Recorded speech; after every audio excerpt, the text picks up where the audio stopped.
अच्छा सर, आज आप हमें ये बताएं कि एक क्लाइंट के लिए ड्यूरिंग डिज़ाइन फेज वो कौन से स्टेप्स हैं जिनको वो इम्प्लीमेंट करके कंस्ट्रक्शन के दौरान वो अपनी कॉस्ट सेव कर सकते हैं। ये बहुत अच्छा सवाल आपने पूछा है। और इसमें मैं आपको तीन इम्पोर्टेंट पॉइंट्स बताता हूँ जिसको अगर आपने फॉलो किया अपने डिजाइनिंग फेज में, जब आपका नक्शा बन रहा होता है, तो आप कंस्ट्रक्शन में कॉस्ट सेव कर सकते हैं। जिसमें सबसे पहली जो चीज़ है वो है मटेरियल सिलेक्शन।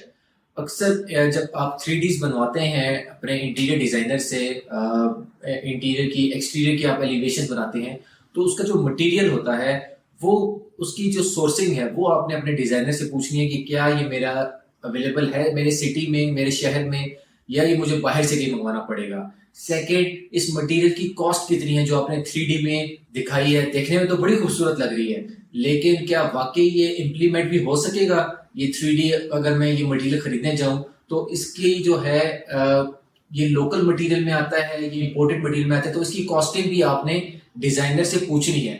तब अगर आपने कोई आपकी बजट से बाहर जा रही होगी चीज, तो आपने उसी टाइम रिवीजन करवा देनी है अपने डिजाइनर से।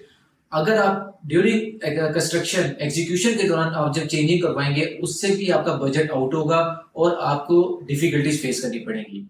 इसी तरीके से ग्रे स्ट्रक्चर में भी आप जो है कंस्ट्रक्शन में जाने से पहले आपकी जब स्ट्रक्चर ड्राइंग फाइनलाइज होती है स्टील की, उसमें आप होता यह है कि अक्सर लोगों को नहीं पता होता कि स्ट्रिप फुटिंग क्या होती है, राफ्ट क्या होती है, और उनमें कितना स्टील लग रहा है। बेहतर यह है कि आप अपनी ड्राइंग को रिव्यू करवाएं दो तीन टेक्निकल बंदों से, इंजीनियर से, कॉन्ट्रैक्टर से, और उनसे पूछें कि क्या इस ड्राइंग में कोई इश्यू है, कोई कंस्ट्रक्शन की कॉस्ट इससे ज्यादा तो नहीं बढ़ जाएगी, स्टील कितना लग रहा है। तो अगर तो आपकी कॉस्ट बढ़ रही है तो आप अपने डिजाइनर को बोलें, अपने स्ट्रक्चर इंजीनियर को बोलें कि भाई इसको चेंज करें, इसको रिवाइज करें, इससे मुझे बाद में जो है ड्यूरिंग कंस्ट्रक्शन मेरा बजट आउट हो सकता है।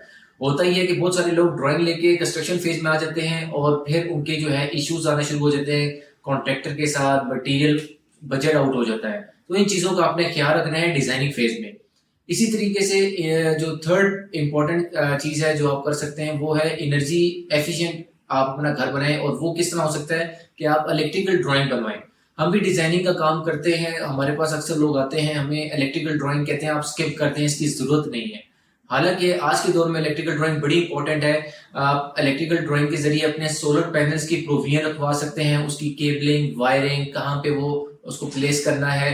आप जो है, क्योंकि अल्टीमेटली आपने बाद में कहीं ना कहीं किसी ना किसी स्टेज पे सोलर पैनल पे जाना है, क्योंकि देख रहे हैं आप आजकल इलेक्ट्रिसिटी की प्राइसेस कितनी बढ़ चुकी हैं।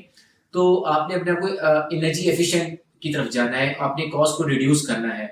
इसी तरीके से एक और चीज आप ये देख सकते हैं कि आपका जो नक्शा है, आपकी जो प्लानिंग है, वो उसमें एयर वेंटिलेशन प्रॉपर हो, सनलाइट काफी आपकी घर आती हो, ताकि आप लाइट्स को कम से कम यूज कर सके। तो ये दो तीन इंपॉर्टेंट स्टेप्स हैं जिसको अगर आप डिजाइनिंग फेज में अपने इम्प्लीमेंट करेंगे तो आप काफी कॉस्ट अपनी सेव कर सकते हैं ड्यूरिंग कंस्ट्रक्शन।